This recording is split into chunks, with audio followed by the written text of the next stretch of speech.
Hello guys, இந்த வீடியோவில் check if two numbers have opposite sign அப்படின்ற ஒரு இன்டர்வியூ ப்ராப்ளம் தான் பார்க்க போகிறோம். இந்த ப்ராப்ளம்னா நமக்கு ரெண்டு நம்பர் கொடுத்துருவாங்க. இந்த ரெண்டு நம்பரும் ஆப்போசிட் சைனாக இருந்தால் நம்ம ட்ரூன்றதை பிரிண்ட் பண்ணணும்.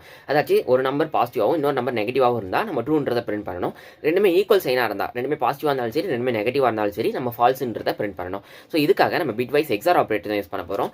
பிட்வைஸ் எக்ஸார் பொறுத்த வரைக்கும் ஒரு சின்ன ரூல் இருக்குது. நீங்கள் ஆப்போசிட் சைன் நம்பர்ஸ் ரெண்டு நம்பர் ஏதாச்சும் ஒரு பாசிட்டிவ் நம்பரையும் ஒரு நெகட்டிவ் நம்பரையும் நீங்கள் எக்ஸார் பண்ணிங்கன்னா அதோட ரிசல்ட் கண்டிப்பாக வந்து நெகட்டிவ் நம்பராக தான் இருக்கும்.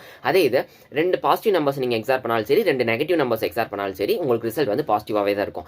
ரெண்டு ஆப்போசிட் சைன் நம்பர்ஸ் எக்ஸார் பண்ணும்போது மட்டும் ரிசல்ட் வந்து நெகட்டிவா இருக்கும். ஸோ இந்த ரூல் யூஸ் பண்ணி அந்த ப்ராப்ளம் சால்வ் பண்ண போறோம். இப்போ என்ன பண்ண போறோம்னா ஏவையும் பிவையும் எக்ஸார் பண்ண போறேன். இப்போ ரெண்டுமே ஆப்போசிட் சைனா இருந்தா அதோட ரிசல்ட் என்னவா இருக்கும்? நெகட்டிவா இருக்கும். நெகட்டிவா இருந்தா அது கண்டிப்பா ஜீரோக்கு கம்மியா இருக்கும். ஸோ இந்த கண்டிஷன் சாட்டிஸ்ஃபை ஆயிடுச்சுன்னா அது வந்துட்டு ஆப்போசிட் சைனா இருக்குன்னு அர்த்தம். ஸோ அதனால இந்த இடத்துல நம்ம வந்து ட்ரூன்னு பிரிண்ட் பண்ணிடலாம்.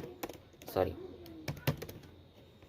அதே இது இந்த கண்டிஷன் ஃபெயில் ஆயிடுச்சுன்னா அது கண்டிப்பாக ஈக்குவல் சைன் நம்பராக தான் இருக்கும். ஈக்குவல் சைன் நம்பராக இருந்துச்சுன்னா நம்ம வந்து ஃபால்ஸ்ன்றதை பிரிண்ட் பண்ணிடுறோம். ஸோ இப்போ நான் ரன் பண்ணி பார்க்குறேன். ரெண்டுமே நெகட்டிவாக இருக்கனால எனக்கு ஃபால்ஸ்னு வந்திருக்கு. நான் ஒன்று நெகட்டிவாகவும் இன்னொன்று பாசிட்டிவாகவும் வச்சிருக்கேன்.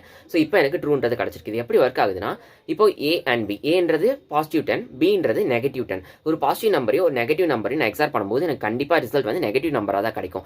நெகட்டிவ் நம்பர்ன்றது கண்டிப்பாக ஜீரோக்கு கம்மியாக தான் இருக்கும். ஸோ இந்த கண்டிஷன் சாட்டிஸ்ஃபை ஆயிடுச்சுனால எனக்கு ட்ரூன்றது பிரிண்ட் ஆயிடுச்சு. அதே இதுக்கு முந்தின கேஸில் -10 அண்ட் -10 ரெண்டுமே நெகட்டிவாக இருக்குது. ஸோ ரெண்டு நெகட்டிவ் நம்பரை நான் எக்ஸார் பண்ணும்போது கண்டிப்பாக ரிசல்ட் பாசிட்டிவ் நம்பராக தான் இருக்கும். பாசிட்டிவ் நம்பராக இருந்தால் அது ஜீரோக்கு மேலே இருக்கும். ஸோ இந்த கண்டிஷன் ஃபெயில் ஆயிடுச்சு. அப்போ எல்ஸ் பார்ட்டில் இருக்கிற இந்த கண்டிஷன், இந்த ஸ்டேட்மெண்ட் வந்து எனக்கு பிரிண்ட் ஆயிடுச்சு. இந்த வீடியோவில் வந்துட்டு என்னால் இது எப்படி ஒர்க் ஆகுது, எப்படி ஒரு பாசிட்டிவ் நம்பர் ஒரு நெகட்டிவ் நம்பர் வந்து எக்ஸார் ஆகுது, எப்படி ஒரு நெகட்டிவ் நம்பர் கம்ப்யூட்டர் ஸ்டோர் ஆகுது அப்படின்றத என்னால் கவர் பண்ண முடியல.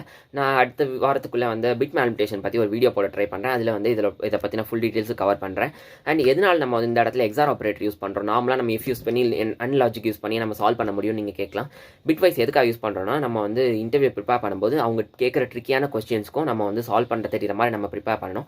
அதுக்காக தான் நான் பிட்வைஸ் ஆப்ரேட்டர் யூஸ் பண்ணி இந்த ப்ராப்ளம் வந்து சால்வ் பண்ணியிருக்கேன். அண்ட் இந்த இன்ஃபர்மேஷன் உங்களுக்கு யூஸ்ஃபுல்லாக இருந்தால் லைக் பண்ணுங்கள், ஷேர் பண்ணுங்கள், சப்ஸ்கிரைப் பண்ணுங்கள். தேங்க்யூ.